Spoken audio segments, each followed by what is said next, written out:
ታዲያስ እንዴት አላችሁ? ሳምንቱ እንዴት አለፈ? ዛሬ በሌላ ቪዲዮ ተመልሼ መጥቻለሁ። ቡዳ ያስቸገራቸው ህዝቦች የሚል ቪዲዮ አብረን የምንመለከት ይሆናል። በግሪክ ውስጥ የተሰራ ቪዲዮ ነው። በግሪክ ሀገር ውስጥ ቡዳ እንዴት እንዳስቸገራቸው አብረን የምንመለከት ይሆናል። በእርግጥ ይህንን ሀሳብ ሌሎች ሀገሮች ላይ ይኖራል ብዬ እውነት ለመናገር አስቤ አላቅም። የምርም ማለት ነው። አክቹሊ ስለ ቡዳ በቲዎሪ ደረጃ ነው እንጂ ማለት በወሬ ደረጃ ነው እንጂ እንደዚህ በተግባር በህይወቴ እንደዚህ ገጥሞኝ እንደዚህ አረጋግጬ ያየሁት ነገር ብዙ የለም። ግን ግሪክ ውስጥ የዚህ ነገር መኖር ደግሞ ገርሞኝ ነው ቪዲዮን ሳይ ለማየት የወሰንኩት። እስቲ አብረን እንይና ደግሞ ምን እንደሆነ የምንመለከት ይሆናል። መልካም ጊዜ ይሁንላችሁ። እሺ ቪዲዮ ይሄ ነው። ዘ ክሮኒክልስ ላይ የተለቀቀ ነው። እንጀምር።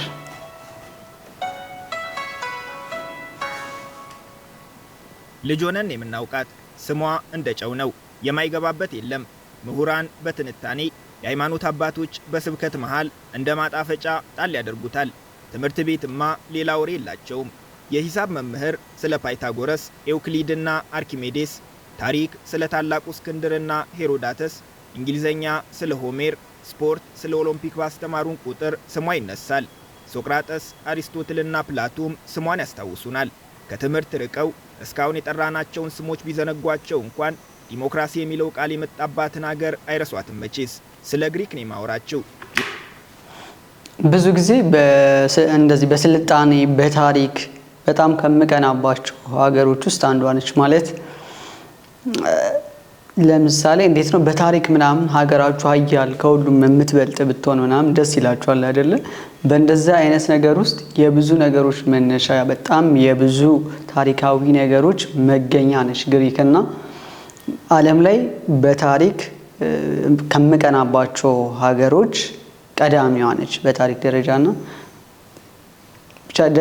የምንሰማቸው ነገሮች ምናምን ነገር በጣም ደስ ይላሉ። ለማየት የምታጓጓ ሀገር ነች። ብዙ ታሪካዊ ነገር በብዙ ዘርፍ ማለት እንደዚህ እንደ አብዛኛው ሀገር በተወሰነ በዚች የምትሏት አይደለች። የማትነካካበት ዘርፍ የለም። በምትወዱት ዘርፍ በሙሉ የሆነ ነገር እዛ ሀገር አብዮት ሆኖ አልፎ ያውቃልና ደስ ትላለች። እስቲ እንቀጥል። ይቺን ድንቅ ሀገር ዛሬ ልናያት ነው። አብራችሁን ቆዩ።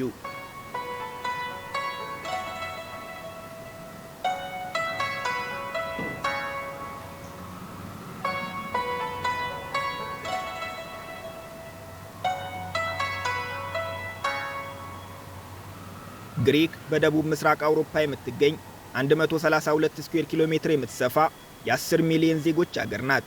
አውሮፓ ከአፍሪካና ከኤዥያ በምትጎራበትበት ስትራቴጂክ በሆነው የሜዲትራኒያን ባህር ላይ የምትገኘው ግሪክ ከ6000 በላይ ውብ ደሴቶች ያሏት በታሪክና በተፈጥሮ ሀብት የበለጸገች ሀገር ናት።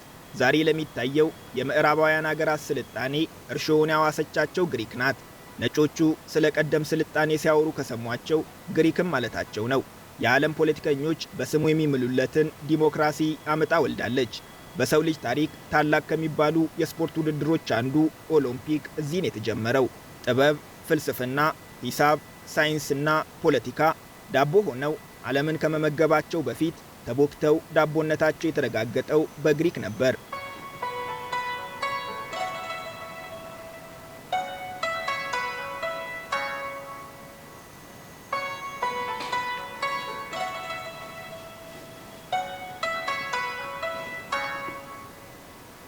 ግሪክ የቱሪስቶች ገነት ናት። ቱሪዝም ደግሞ የግሪክን ኢኮኖሚ ቀጥ አድርገው ከያዙት ምሰሶዎች አንዱ። የግሪክ ኢኮኖሚ ሙሉ አካል ቢሆን ቱሪዝም የልብ ምቱ ነው ልንል እንችላለን። የሀገሪቱ ዜጎች ቁጥር 10 ሚሊዮን መሆኑን ያስታውሱ። በጣም ትንሽ የህዝብ ቁጥር ነው ያላት። ይህ ማለት በጣም ትልቅ ሀገር አድርጌ ነው ማስባትና 10 እጥፍ እንበልጣለን ማለት እኮ ነው ከነሱ በህዝብ ቁጥር። በ2024 ግሪክን የጎበኟት ቱሪስቶች ቁጥር ግን 36 ሚሊዮን ነበር። ከዜጎቿ ቁጥር ከ3 እጥፍ በላይ። 10 ከመቶ ዜጎቿ በቀጥታ 25 ከመቶዎቹ ደግሞ በተዘዋዋሪ ከቱሪዝም ጋር የሚገናኝ ስራን የሚሰሩት። በ2024 ከኢንዱስትሪው ያገኘችው 21.7 ቢሊዮን ዩሮ ቀጥተኛ ገቢም ከዓመታዊ ገቢዋ የ13 ከመቶ ድርሻ አለው። ኢመደበኛው ገቢ ሲጨመር አስተዋጽኦው ወደ 25 ከመቶ ከፍ ይላል። ለመሆኑ ይህ ሁሉ የዓለም ቱሪስት ምን ሊሰራ ወደ ግሪክ ይጎርፋል?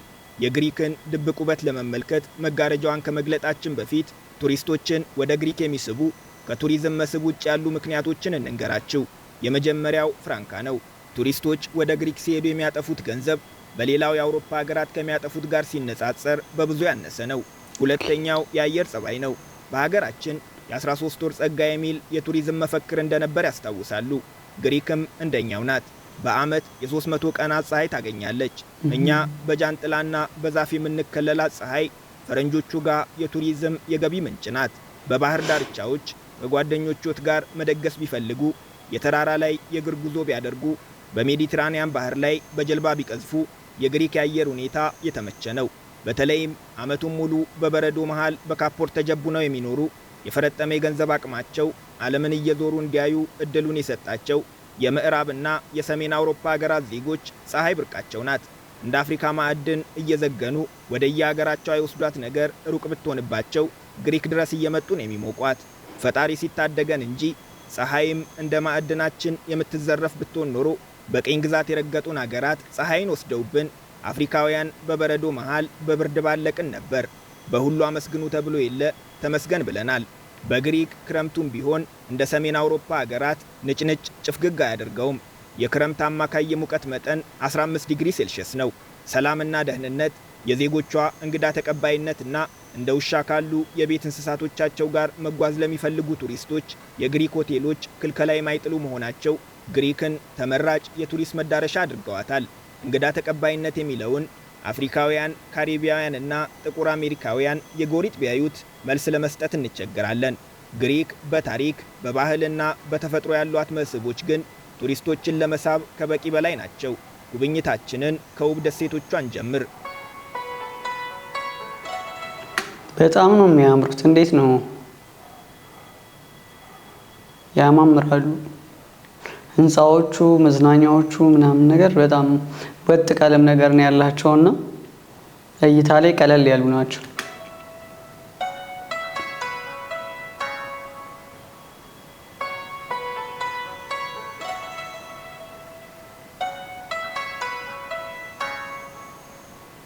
ሳንቶሪኒ የአይን ምግብ የሆነች ደሴት ናት። በምድራችን ላይ በውበት የሚወዳደራት የሌለ በነጭና ሰማያዊ ቀለሟ በጠባብ ጎዳናዎቿና በየጉራንጉሩ በሚርመሰመሱት የበዙ ጎብኚዎቿ ተለይታ ትታወቃለች። እድሜ ለሆሊውድ ፊልሞች፣ ለጉዞ መጽሔቶችና ለኢንስታግራም ፎቶዎች ዛሬ ላይ ነዋሪዎቿ እስኪማረሩ ድረስ በቱሪስቶች የተጨናነቀች ደሴት ሆናለች። ሳንቶሪኒ 15000 ነዋሪዎች ብቻ ቢኖሯትም በየዓመቱ 2 ሚሊዮን ቱሪስቶች ይጎበኟታል። ይህቺ የ15000 ዜጎች መኖሪያ የሆነችው ደሴት ግን በዓመት 5.9 ቢሊዮን ዩሮ ገቢ በማመንጨት ለግሪክ ኢኮኖሚ የ2.5 ከመቶ ድርሻ አላት። የመላው ዓለም ዜጎች ኢንስታግራም ላይ የተለቀቁ ፎቶዎችን እያዩ ተመሳሳይ ፎቶ ለመነሳት ሲሉ ወደ ሳንቶሪኒ ደሴት ይጎርፋሉ።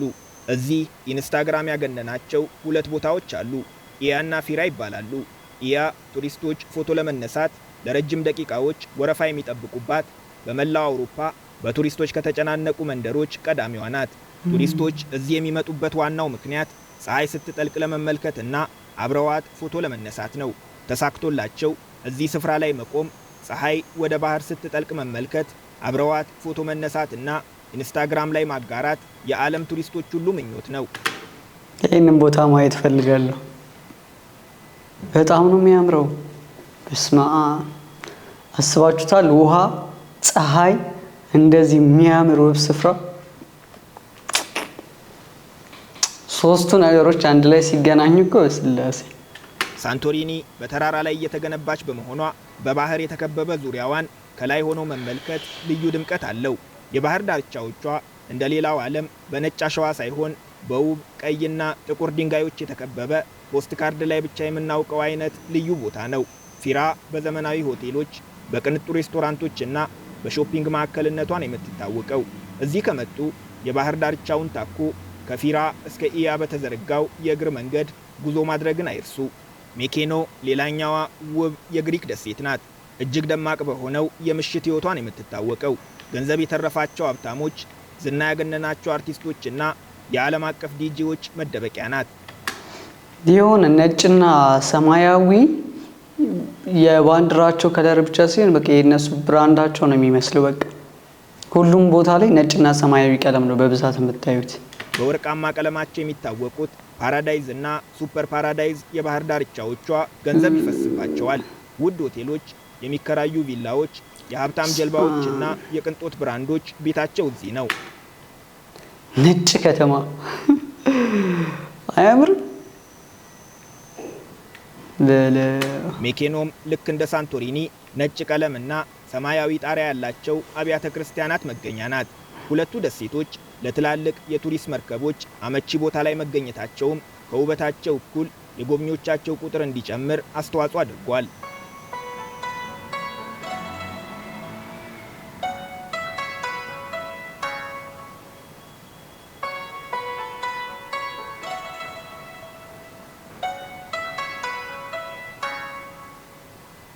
ልብ ያድርጉ፣ አውሮፓ መገኘታችንን አይዘንጉ።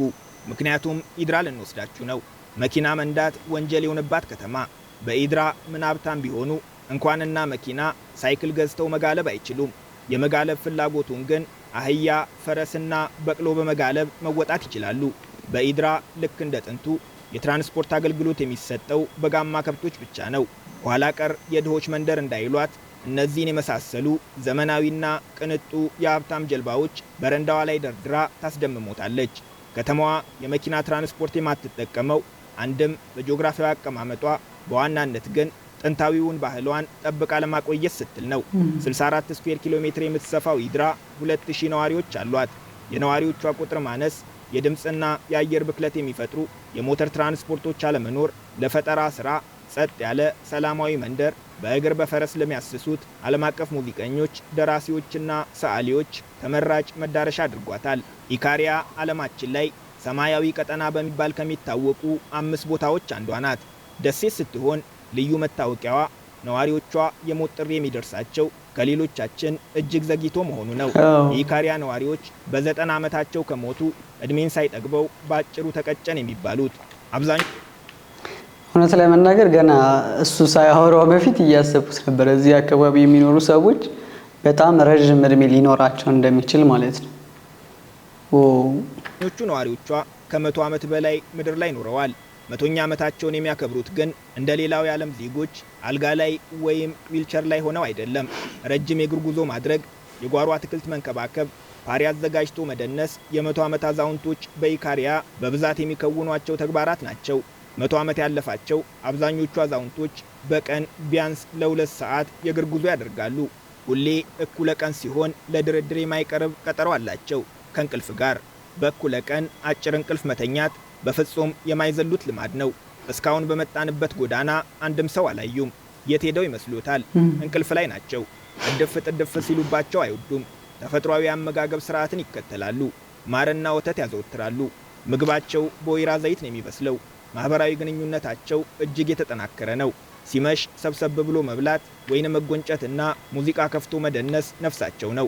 ከሌላው የአውሮፓ ክፍል እንደዚህ እኮ ነው ህይወት መሆን ያለበት አይደል? ተፈጥሯዊ ነገር ብቻ ትጠቀማላችሁ። ተፈጥሯዊ ነገር በመጠቀማችሁ ምክንያት ብቻ ቦዲያችሁ የተሻለ ሳያረጅ የተሻለ የመኖር ፖቴንሻል ይኖረዋል። ከዛ ማህበራዊ ኑሮ በተለየ ሐዘን፣ ደስታና ሃይማኖታዊ በዓላት የጋራ ናቸው። ታላላቆች ይከበራሉ። ይህ የአኗኗር ስርዓታቸው ረጅም ዕድሜ መኖራቸው ሚስጥር እንደሆነ ይነገራል።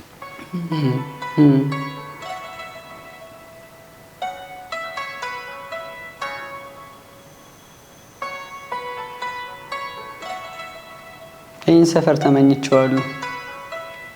ያው ኢትዮጵያውያን አትሌቶች በዓለም መድረክ ደጋግሞ የነገሱበት ዛሬም ድረስ በየ4 ዓመት አንድ የሚከናወነውና ምናልባትም በሰው ልጅ ታሪክ ታላላቅ ከሚባሉት የስፖርት ውድድሮች ቀዳሚው የሆነው ኦሎምፒክ ጅማሮው እዚህ ተራራ ላይ ነበር። የኦሎምፒክ ተራራ ይባላል። በሰሜናዊ ግሪክ የሚገኝ 2917 ሜትር ከፍታ ያለው ከ1938 ጀምሮ ደግሞ በብሔራዊ ፓርክነት በማገልገል ላይ የሚገኝ ተራራ ነው። ግሪክ በመጽሐፍ ቅዱስ ከምናውቃቸው ቦታዎች የበርካቶቹ መገኛ ናት። በተለይም ከሐዋርያው ጳውሎስ ትምህርቶች ጋር የሚገናኙት አብዛኞቹ ከተሞች በግሪክ ነው የሚገኙት። አቴንስ፣ ቆሮንቶስ፣ በቃ ምንም ዝብርቅርቅ ያለ ነገር አታዩም። በቃ ሁሉ ነገር ፕላን አለው ምናምን፣ ቤቶቹ፣ መንገዶቹ። ዋው! ተሰሎንቄ፣ ፊልጵስዩስ፣ ቤሪያና የጵጥሞ ደሴቶች መገኛቸው እዚህ ነው። ተሰሎንቄ በአጂያን ባህር ዳርቻ የምትገኝ ከክርስቶስ ልደት ከ315 ዓመታት በፊት የተቆረቆረች የግሪክ ሁለተኛዋ ትልቋ ከተማ ናት። ከተማዋን የቆረቆሯት የመቄዶንያው ንጉሥ ካሳንደር ሲሆኑ ተሰሎንቄ ደግሞ የባለቤታቸው ስም ነበር። በቱሪስቶች ብዛት ትንፋሽ ካጠራቸው የግሪክ ደሴቶች ርቀው እውነተኛውን የዜጎቿን ሕይወት ለማየት ተሰሎንቄ ትክክለኛዋ ከተማ ናት። ምናልባትም መንፈሳዊነት የሚጫኑት አይነት ከሆኑ ደግሞ ተሰሎንቄ ሆነው ለተሰሎንቄ ሰዎች የተጻፈውን የመጽሐፍ ቅዱስ መልእክት ማንበብ ሊሰጦት የሚችለውን መንፈሳዊ ትርጉም አድርጋችሁ ይዩት ከማለት ውጪ በቃላት ልገልጸው አልችልም። የተሰሎንቄን ብርቷ አሪስቶትል አደባባይ ይባላል። ሰፊ የእግረኛ መንገድ ያለው በጥንታዊ ሕንፃዎች የተከበበ 180 ሜትር ርዝመትና 70 ሜትር ስፋት ያለው በ10 ሺዎች የሚቆጠሩ ሰዎችን የሚያስተናግድ በውበትም ሆነ በትልቀት በግሪክ በስም ከሚጠቀሱ አደባባዮች ቀዳሚው ነው። አሪስቶትል የሚለው መጠሪያው ታዋቂውን ፈላስፋ አሪስቶትልን ለማስታወስ ሲባል የተሰጠው ስም ነው። በባህሩና በከተማዋ መሃል የቆመው 34 ሜትር ከፍታ ያለው ይህ ማማ ነጩ ማማ ይባላል። የ600 ዓመታት ታሪክ አለው። ሮታንዳ በተሰሎንቄ ከሚገኙ ጥንታዊ ሕንፃዎች አንዱ ነው። በአራተኛው ክፍለ ዘመን ማለትም ከዛሬ 1700 ዓመታት በፊት ነው የተገነባው። በሮማን ኢምፓየር ወቅት የነገስታት ቤተሰቦች የቀብር ስፍራ ነበር። በኋላ ግን ቤተ ክርስቲያንም መስጊድም ሆኖ አገልግሏል። የተሰሎንቄ የባህር ዳርቻ በነዋሪዎቹ የሚወደድ በቱሪስቶች የሚመረጥ ልዩ ስፍራ ነው። በባህር ዳርቻው ዙሪያ በሚገኙ ሕንፃዎች ስር ተቀምጠው ከካፌ ያዘዙትን የግሪክ ቡና እየተጎነጩ ተፈጥሮን ሲያደንቁ ራስዎን ካገኙ መጽሐፍ ላይ ያለ ገጸ ባህሪ የሆኑ ሊመስሎት ይችላል። በህይወታችሁ ማለት ነው ውሃ ያለበት ከተማ ላይ ከሆነ የምትኖሩት በቃ እድለኛ ናችሁ። የምሬን ነው።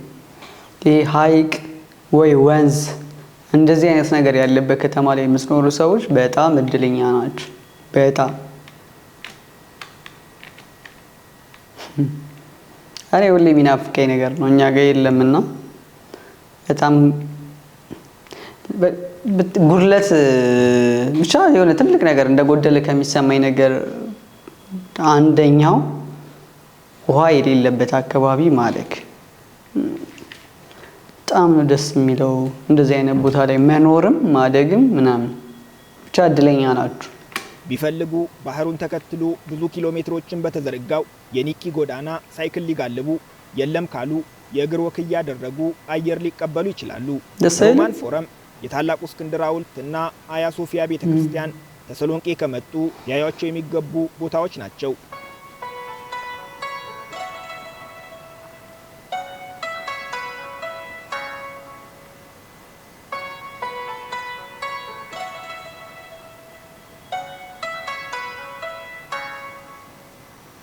የአቴንስ ጉብኝታችንን ከሞኖሲራኪ አደባባይ እንጀምር። እዚህች አንድ አደባባይ ላይ ቆመው 3 ታሪካዊ ቦታዎችን ይመለከታሉ። ይህ በባዛንታይን ዘመን የተገነባ ቅድስተ ማርያም ቤተክርስቲያን ነው። የ1000 ዓመት ታሪክ አለ። ወይ ምንድነው? እስካሁን ያዩዋቸው ቦታዎች ላይ ጥቁሮች ሲጎበኙ አላየው። አይፈቀድም ነው ምንድነው? አጋጣሚ ቪዲዮዎቹ ናቸው። ምንም ጥቁር እያየው አይደለም። ህንጻ ይመለከታሉ። ከ260 ዓመታት በፊት በኦቶማን ቱርኮች የተገነባ የቲታራኪ መስጊድ ነው። ዛሬ ላይ ሙዚየም ሆኖ ያገለግላል። ወደዚህ ሲዞሩ የከተማዋን ዋነኛ የባቡር ጣቢያ ያገኙታል። መስመር 1 እና መስመር 3 ባቡሮችን ከዚህ መያዝ ይችላሉ። ከዚህ ብዙም ሳይርቁ ፕላቲያ አቢሲኒያ የሚባል ጥንታዊ መንደር ያገኛሉ። በእኛዋ እናት ሀገር በአቢሲኒያ ስም የሚጠራ ነው። ጥንታዊ ቅርሶች የሚሸጡበት እጅግ ታዋቂና ጥንታዊ ሰፈር ነው።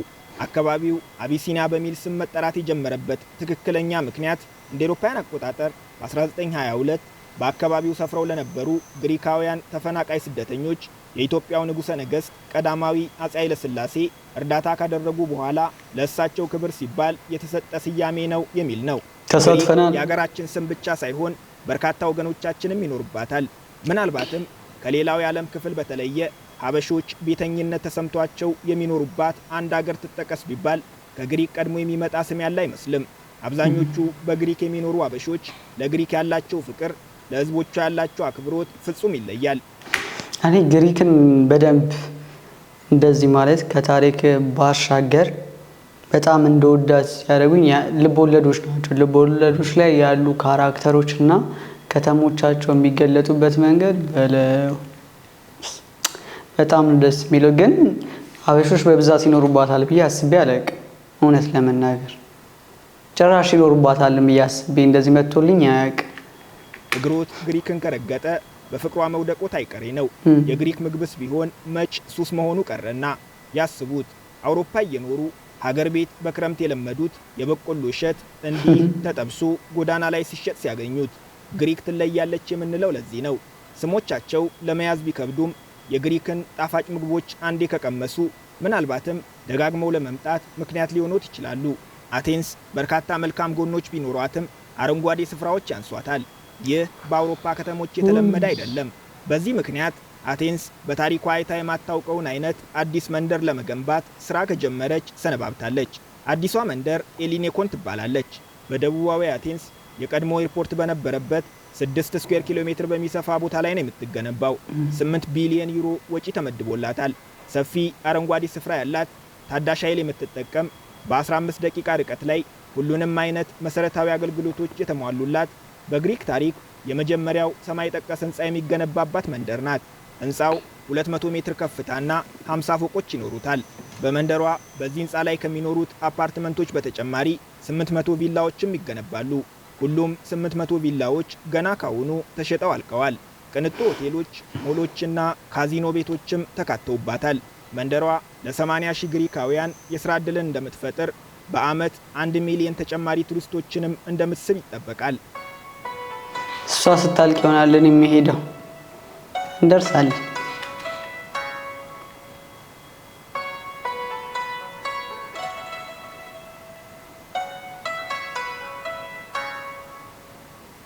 ግሪክ ከዓመታዊ ገቢዋ 11 ቢሊዮን ዩሮ ለጤና ዘርፉ ትመድባለች። በዚህም ለዜጎቿ፣ ለህጋዊ ነዋሪዎችና ለአውሮፓ ህብረት አባል ሀገራት ዜጎች በመንግስት የጤና ተቋማት ሕክምና በነጻ ታቀርባለች። የግሪክ የመንግስት ሆስፒታሎች እንደ ሌላው ዓለም ከሩቅ ሲያዩአቸው ላያብረቀርቁ ይችላሉ። ሐኪሞቻቸውም እንደ ምዕራቡ ሀገራት ከፍተኛ ተከፋይ አይደሉም። ወደ ሙያ ሲመጣ ግን ታሪኩ ሌላ ነው። የግሪክ ሐኪሞችና ነርሶች በእውቀት የበቁ፣ ሙያዊ ስነ ምግባርን የተላበሱ፣ ታካሚዎቻቸውን ለመርዳት ፍጹም ተባባሪ ሆነው ያገኟቸዋል። የግል ምልከታ ቢሆንም ብዙዎች ከግል ሆስፒታሎች ይልቅ ጥራት ያለው ሕክምና ለማግኘት የመንግስት ሆስፒታሎች ይሻላሉ ይላሉ። ከኛ ሀገር ጋር ፍጹም ተቃራኒ የሆነ ነገር ማለት ነው። ፍጹም ተቃራኒ። እኛ ሀገር ሰው ብር ቢኖረው በተአምር ወደ መንግስት የጤና ተቋማት ዞሮ የሚሸና እንኳን አይመስለኝም። በእርግጥ አሳማኝ ይመስላል። አብዛኞቹ ታላላቅ የግሪክ ሆስፒታሎች በዩኒቨርሲቲዎች ስር ነው የሚተዳደሩት። ሐኪሞቻቸውም በሕክምና ሳይንስና ምርምር በዓለም አቀፍ ደረጃ አንቱ የተባሉ የዩኒቨርሲቲ ፕሮፌሰሮች ናቸው። የአገልጋይነት ስነ ምግባራቸው ተጨምሮበት የሚሰጡት አገልግሎት ከማንም ቢበልጥ እንጂ አያንስም። በሀገራችን ይነስም ይብዛ ቡዳ የሚባል ነገር እንዳለ የሚያምኑ ሰዎች ቁጥር ቀላል አይደለም። ወደ ዋናው ነገር መተናል። አላምንበት የሚሉ የነበሩ ወጣቶች እንኳን ልጅ ሲወልዱ ኋላ ቀር ያሉት የቤተሰቦቻቸው አመለካከት ይጋባባቸዋል። እናም የህፃናት ልጆቻቸውን ደህንነት ለመጠበቅ ሲሉ ሃይማኖታዊም ባህላዊም ነገሮችን ያደርጋሉ። ይህ እምነት ታዲያ እኛ ጋር ብቻ እንዳይመስላችሁ በበርካታ የዓለም ሀገራት ውስጥ ይገኛል። ግሪክ አንዷ ናት። የእነሱ የሚለየው ግን እንደኛ ጤና አዳምና ነጭ ሽንኩርት አይዙም። ለጉብኝት በዞሩባቸው አካባቢዎች ይህንን ነገር ተመልክተውት ከሆነ የቡዳ መድኃኒት ነው።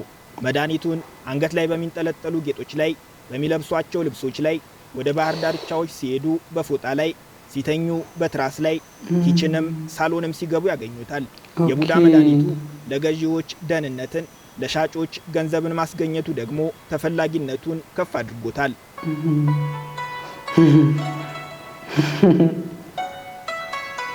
በሚያምር ጌጥ አድርገውት ይሸበችቡታል ማለት ነው።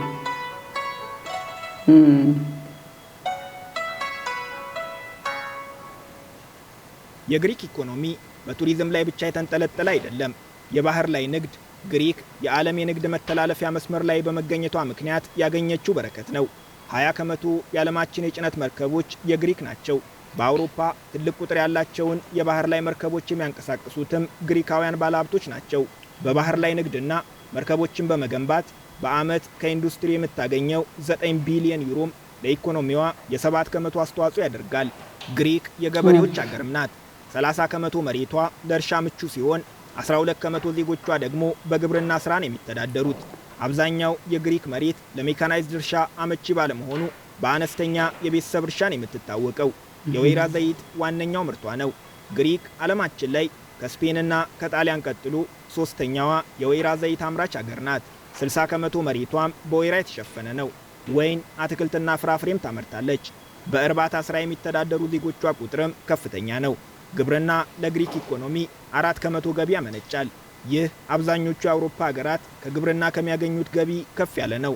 ግሪክ በሌላው በየትኛውም የዓለማችን ክፍል የማይገኝ ከዛፍ እንባ የሚገኝ ማስቲካም ታመርታለች። ጥንታውያን ግሪኮች ለቆንጆ ያፍጠረን እያሉ ያኝኩት ነበር።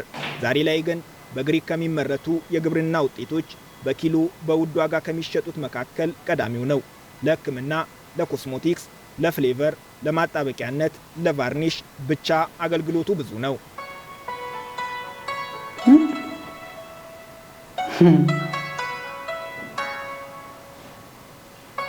ምንድነው ከዛ የሚሰራው ማስቲካ ታውቁታላችሁ? ማሳረጊያችንን ስለ ግሪክ ኢኮኖሚ እንንገራችሁ። ከምዕራቡ ዓለም ቀድማ የነቃችውና በሁሉም ዘርፍ ቀዳሚ የነበረችው ግሪክ ዛሬ ላይ ከፊት ብትፈለግ አትገኝም። የጥንቷ ግሪክ አንድ ደካማ ጎን ነበራት። ጠንካራ ማዕከላዊ አስተዳደር አልነበራትም። ራስ ገዝ የነበሩት ከተሞቿ እርስ በርስ ሲቆራቆዙ ሮማኖች ከሮም፣ ኦቶማኖች ከቱርክ መጥተው እየተፈራረቁ ገዝተዋታል። ከመጨረሻዎቹ ገዢዎቿ ከኦቶማን ቱርኮች ተላቃ እፎይ ያለችው ከ200 ዓመታት በፊት ነበር። እንደ አውሮፓውያን አቆጣጠር በ1821 ዘመናዊቷ ግሪክን ብትሆን ላለፉት 15 ዓመታት እዚህ ሰፈር ውስጥ ታስባችሁታል ወቅት ስታደርጉ ሀገር ናት። የግሪክ የኢኮኖሚ ውድቀት የታወጀው እንደ አውሮፓውያን አቆጣጠር በ2009 ሲሆን ጅማሮው ግን ወደ 2001 ይወስደናል። 2001 ግሪክ የዩሮዞን አባል ሀገር የሆነችበት ዓመት ነበር። በእርግጥ የዩሮዞንን የተቀላቀለችውም ካልታከሙ ህመሞቿ ጋር እንደነበር ይነገራል። ዩሮዞንን በተቀላቀለችበት 2001 ለምሳሌ የአገሪቱ የብድር መጠን ከዓመታዊ ጂዲፒዋ ጋር ሲነጻጸር 103 ከመቶ ነበር። የዩሮዞን አባል ሀገራት ህግ ደግሞ የአባል ሀገራት የዕዳ ጣሪያ ከዓመታዊ ምርታቸው ከ60 ከመቶ መብለጥ የለበትም ይላል። እናም ከአዳዲስ ጓደኞቿ እኩል ለመሆን ዕዳዋን መክፈል ነበረባት። ዕዳዋን ለመክፈል ሌላ ዕዳ ውስጥ መዘፈቋ ከፋ እንጂ ድራክማ የተሰኘውን የመገበያያ ገንዘቧን ትታ የዩሮን ዞን ስትቀላቀል አበዳሪዎቿ አበረከቱ። ወለዱ ዝቅተኛ ነበር። የአገሪቱ መንግስት ግልጽና ዘላቂ የኢኮኖሚ እቅድ ሳይኖረው ብድር በግፍ መቀበል ጀመረ። በቀላሉ የተገኘ ገንዘብ ነበርና በቀላሉ አጠፋው። በ2004 ለምሳሌ 9 ቢሊዮን ዩሮ ተበድሮ የአቴንስ ኦሎምፒክን አዘጋጀ። የመንግስት መዋቅሩ ደካማ ነበር። ሙስና ተበራከተ። የንግድ ስርዓቱ ተዛባ። ባለሀብቶች ከባለስልጣናት ጋር እየተሻረኩ ግብር ስለሚያጭበረብሩ ከግብር የሚገኘው ገቢ ቀነሰ።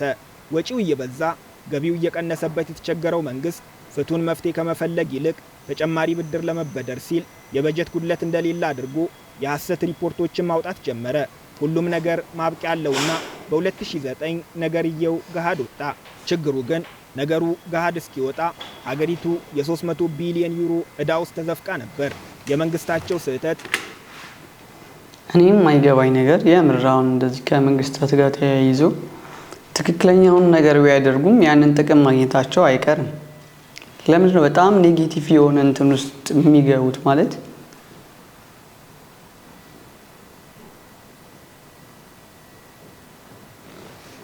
በገንዘቡ የተምነሸነሹትን ፖለቲከኞች ሳይሆን ተራ ዜጎቿን ዋጋ አስከፈላቸው። ሀገራዊው የስራ አጦች ቁጥር 28 ከመቶ፣ የወጣት ስራ አጦች ቁጥር ደግሞ 50 ከመቶ ደረሰ። ሀገር አቀፉ ዕዳ ከሀገር ውስጥ ምርት ጋር ሲነጻጸር 168 ከመቶ ደረሰ። ይህ ሁሉ ከሆነ 16 ዓመታት አለፉ። ዛሬም ግን ጠባሳው አልለቀቃትም። በእርግጥ ከቅርብ ጊዜ ወዲህ በአስደማሚ ለውጥ ላይ ብትገኝም ዛሬም ግን የስራ አጥ ዜጎቿ ቁጥር 9.6 ከመቶ ነው። በስራ ዕድል፣ በገቢ መጠንና በአጠቃላይ የኢኮኖሚ መመዘኛዎች ከአብዛኞቹ የአውሮፓ ሀገራት ጋር የምትወዳደርበት ደረጃ ላይ አልደረሰችም።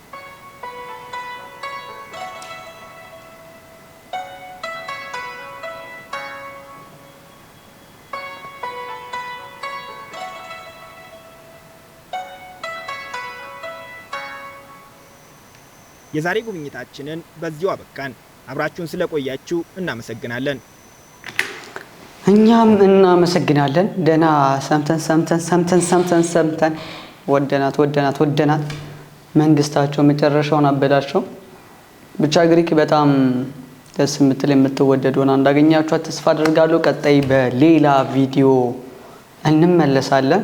ወደፊት ደግሞ ግሪክን በአካል ተገኝተን ዛሬ የሰማናቸውን ነገሮች እያረጋገጥን ቀርጸን ወደ እናንተ የምናደርስ ይሆናል። መልካም ሳምንት ይሁንላችሁ። መልካም ጊዜ ባይ